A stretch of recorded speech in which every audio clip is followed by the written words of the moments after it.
It's an art. দোয়াটা একটা শিল্প। দোয়াটা কি? একটা শিল্প।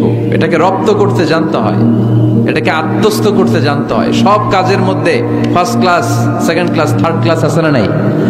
কারো দোয়া থার্ড ক্লাস দোয়া, কারোটা সেকেন্ড ক্লাস, কেউ করতে পারে ফার্স্ট ক্লাস দোয়া, ঠিক কিনা? দোয়ার মতো যদি দোয়া করতে পারেন, এটা হচ্ছে ফার্স্ট ক্লাস দোয়া, মুহূর্তে আরশে পৌঁছে যায়। এটাকে রপ্ত করতে হয়, এটার মধ্যে আবেগ জুড়ে দিতে হয়। অনেকে দোয়া করে আবেগ নাই, আছে না নাই? জুমার দিন দেখবেন নামাজ পড়ে ইমাম সাহেব দোয়া করতেছে, অনেক মুসল্লি দোয়া করতেছে, ওদিকে তাকায় আছে, হাত কিনতে এইভাবে, আর তাকায় আছে জানালার দিকে, ও কি দোয়া করতেছে? কথা বলেন, আছে না নাই? এই জন্য দোয়াটা করবেন কায় মনোবাক্যে, খুব আন্তরিকতা দিয়ে, হৃদয় থেকে। আপনার চোখের পানি যেন ঝরে। চোখের পানি যদি কোনো দোয়ার মধ্যে পড়ে, আপনি বুঝে যাবেন এই দোয়া আল্লাহর কাছে কবুল।